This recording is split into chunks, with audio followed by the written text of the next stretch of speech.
கார்த்திகை தீபம் இருக்கக்கூடிய நபர்கள் மனசில் எந்த விஷயங்களை கடைபிடிக்க வேண்டும்? அவங்க ஆச்சார முறைகள் என்ன? நம்மளுடைய முன்னோர்களை இறைவனாக வழிபடக்கூடிய ஒரு நன்னாள். நமக்கு அடுத்து வரக்கூடிய சந்ததியினருக்கு நாம் வழிகாண்பிக்கக்கூடிய தீபம் அப்படிங்கிறது திருக்கார்த்திகை தீபத்தன்று மறுநாள் கொண்டாடப்படக்கூடிய இந்த 3 தலைமுறைகளை வழிநெறிப்படுத்தக்கூடிய ஒரு வழிபாடு அப்படிங்கிறது தான் இந்த திருக்கார்த்திகை வழிபாடு. இப்போ கார்த்திகை தீபம் அப்படிங்கிறது மொத்தம் 3 நாட்கள் நடைபெறதா நம்ம எல்லாருமே வழிபடுறோம் சார். அப்போ அந்த 3 நாட்களுமே தீபம் ஏற்றணுமா? தயவு செஞ்சு இந்த தீப எண்ணெய்ங்கிறது வாங்கக்கூடாதுங்கிறத நம்ம முன்னாடி பதிவுலேயே நம்ம நிறைய சொல்லியிருக்கோம். வீடு முழுக்க நம்ம தீபம் ஏற்றி வச்சு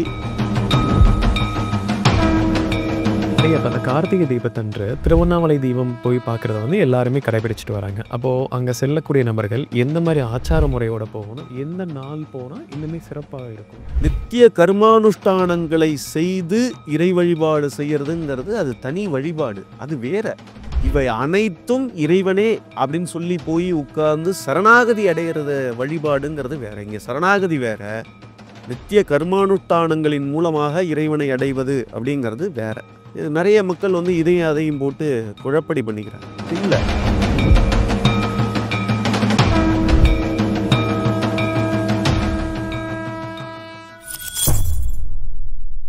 பக்தி பிளஸ் நேயர்களுக்கு வணக்கம். இன்று நம்மோடு இணைந்தவர் கார்த்திகேயன் சுவாமிகள் அவர்கள். வணக்கம் சார். ஐயா, நம்ம இன்னைக்கு பார்க்கக்கூடிய தலைப்பு கார்த்திகை தீபம் அப்படிங்கிறத பற்றி பார்க்கலாங்க. முதல்ல கார்த்திகை தீபம் இருக்கக்கூடிய நபர்கள் மனசில் எந்த விஷயங்களை கடைபிடிக்க வேண்டும், அவங்க ஆச்சார முறைகள் என்ன, அதை பற்றி எல்லாம் பேசலாங்க. கார்த்திகை தீபத்தை பற்றி உங்களுடைய ஒரு முன்னோட்டத்தை கொடுங்க. கார்த்திகை மாதம் வரக்கூடிய பரணி நட்சத்திரம், கிருத்திகை நட்சத்திரம், இவை இரண்டும் சம்யோஜனம் நடைபெறக்கூடிய நாட்களை நாம் பக்தி பூர்வமாக கொண்டாடிட்டு இருக்கோம். இதில் டெல்டா மாவட்டங்கள், தஞ்சாவூருக்கு அந்த புறம் இருக்கக்கூடிய பகுதிகளில் பார்த்தீங்க அப்படின்னாக்க சொக்கன் பானை அப்படின்னு சொல்லக்கூடிய ஒரு வழிபாடு அப்படிங்கிறது இருக்கு. இந்த சொக்கப்பானை வழிபாடு அப்படிங்கிறது வந்து ஜோதி சுரூபமாக வழிபாடு அப்படிங்கிறது வந்து நடத்திட்டு இருக்காங்க. பனை மரங்களிலிருந்து கிடைக்கக்கூடிய பனை ஓலைகளை வைத்து அதற்கு கீழாக ஒரு அகல் விளக்கை ஏற்றி வைத்து அதன் மூலமாக பற்றி எரியக்கூடிய அந்த ஜோதியை வந்து எப்படி மகாவிஷ்ணுவிற்கும் பிரம்மாவிற்கும் ஜோதி சுரூபமாக காட்சியளித்தாரோ அந்த காட்சியாக அதை வணங்கி அடிமுடி அறியா இறைவனை காண்பதாக ஒரு வழிபாடு. அதுதான் அந்த சொக்கப்பானை வழிபாடு, அதுதான் இந்த திருக்கார்த்திகை வழிபாடு அப்படிங்கிறது. இந்த பிரம்மாவிற்கும் விஷ்ணுவிற்கும் அனுக்கிரகம் செய்த நாள் அப்படிங்கிறது இந்த கார்த்திகை தீப வழிபாடு அப்படிங்கிறது. அது வந்து இந்த நிகழ்வு திருவண்ணாமலையில் நடந்ததாக நம்ம வந்து அறிகிறோம். இந்த ஸ்தல வரலாறை கொண்டு நாம் அறிஞ்சுக்கிறோம். அதே சமயம் முருகப்பெருமானை 6 தீப்பிழம்புகளாக தன்னுடைய நெற்றிக்கண்ணிலிருந்து உருவாக்கியதாக ஒரு ஸ்தல வரலாறு அதே திருவண்ணாமலையில் நாம பார்க்குறோம். அதனால தான் என்ன பண்ணுறோம்னாக்க சிவாலயங்களிலும் சரி, முருகப்பெருமானினுடைய ஆலயங்களிலும் சரி, இது மிகப்பெரிய விழாவாக, திருவிழாவாக கொண்டாடப்படுகிறது. முருக பக்தர்களும் சிவபக்தர்களும் பெருமளவு ஒரு சேர கொண்டாடக்கூடிய தீப வழிபாடு அப்படிங்கிறது. இந்த தீப வழிபாடு அப்படிங்கிறது மொத்தம் 5 விதமான விஷயங்களை உள்ளடக்கியது. காமம், குரோதம், லோபம், மதம், மாச்சரியம்.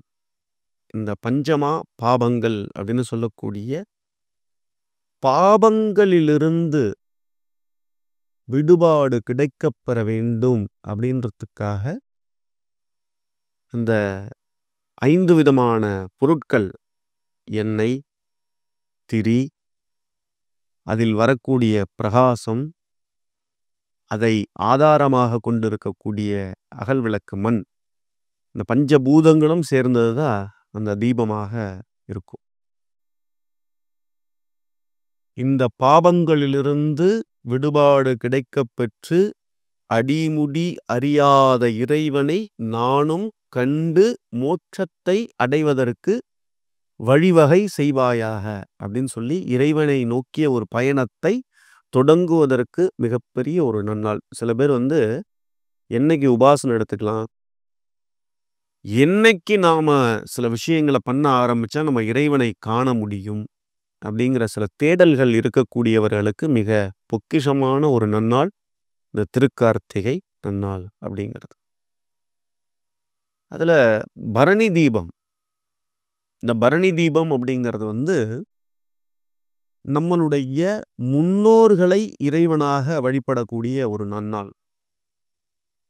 அந்த முன்னோர்கள் தெய்வமாக காட்சியளித்த நாள் திருக்கார்த்திகை நாள்.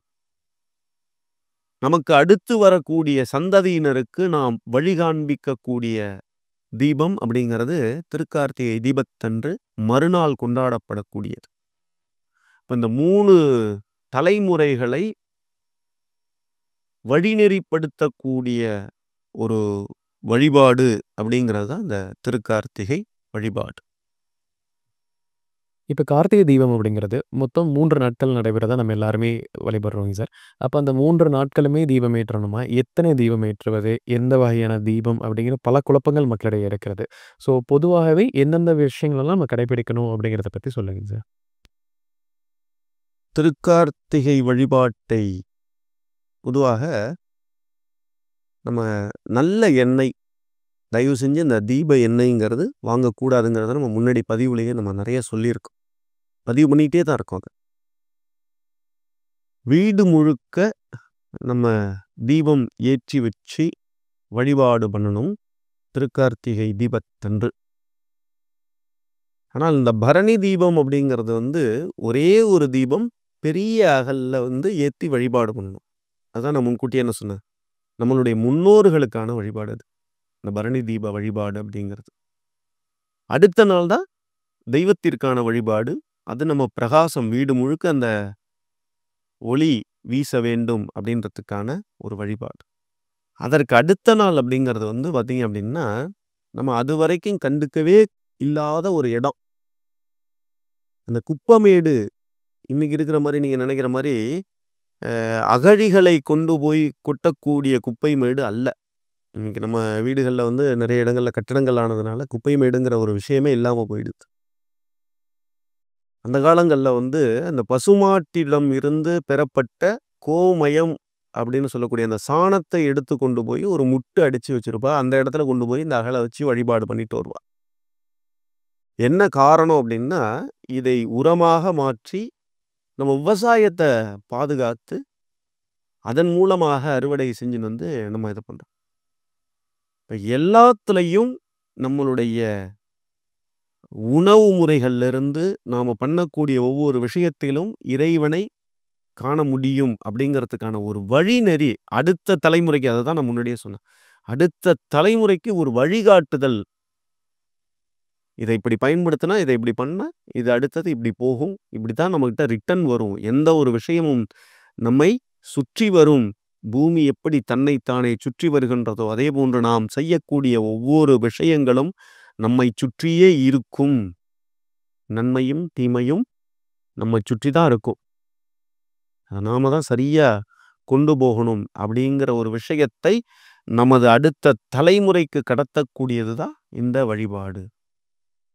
இதுல நம்ம நிறைய கருத்து வேறுபாடுகள் எப்படி இருந்தாலும் இறைவனை அடைவதற்கு என்ன வழிபாடு, என்ன வழிமுறை அப்படிங்கிறதுல மக்கள் தெளிவா இருக்கா. இப்ப அந்த கார்த்திகை தீபத்தன்று திருவண்ணாமலை தீபம் போய் பார்க்கறத எல்லாருமே கடைபிடிச்சிட்டு வராங்க. அப்போ அங்க செல்லக்கூடிய நபர்கள் எந்த மாதிரி ஆச்சார முறையோட போகணும்? எந்த நாள் போனா இன்னுமே சிறப்பா இருக்கும்? அந்த 3 நாட்களுமே திருவண்ணாமலை போகலாமா? இல்ல அந்த முக்கியமான நாட்கள்ல மட்டும் போனா போதுமா? அப்படிங்கிறத பத்தி சொல்லுங்க. இந்த திருக்கார்த்திகை வழிபாடு அப்படிங்கிறது வந்து பிரம்மாவிற்கும் விஷ்ணுவிற்கும் அனுக்கிரகம் செய்த நாள், அவர்களுக்கு காட்சியளித்த நாள் அப்படிங்கிறத வந்து நம்ம பார்க்குறோம்.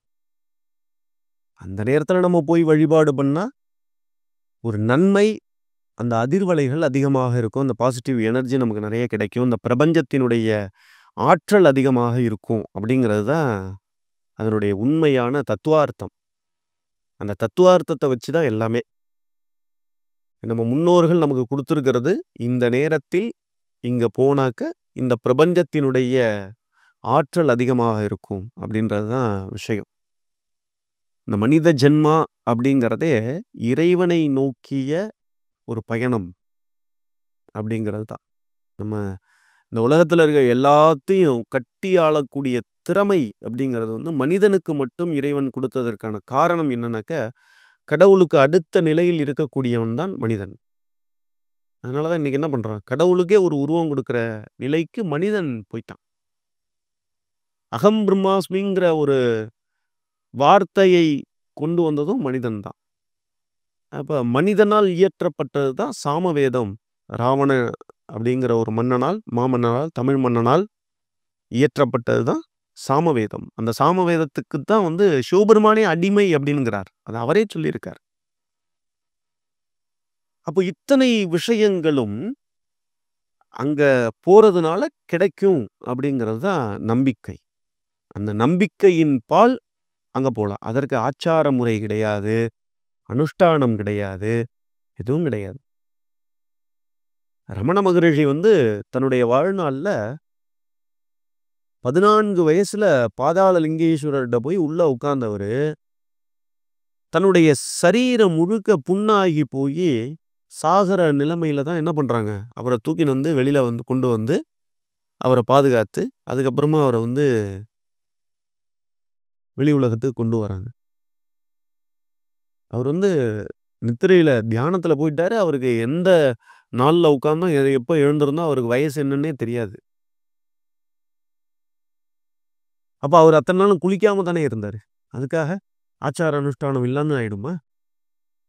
நித்திய கர்மானுஷ்டானங்களை செய்து இறை வழிபாடு செய்யறதுங்கிறது அது தனி வழிபாடு. அது வேற. இவை அனைத்தும் இறைவனே அப்படின்னு சொல்லி போய் உட்கார்ந்து சரணாகதி அடையிறது வழிபாடுங்கிறது வேற. இங்க சரணாகதி வேற, நித்திய கர்மானுஷ்டானங்களின் மூலமாக இறைவனை அடைவது அப்படிங்கிறது வேற. நிறைய மக்கள் வந்து இதையும் அதையும் போட்டு குழப்படி பண்ணிக்கிறார். அது இல்ல. இது வேறான பாதை, இது வேறான பாதை.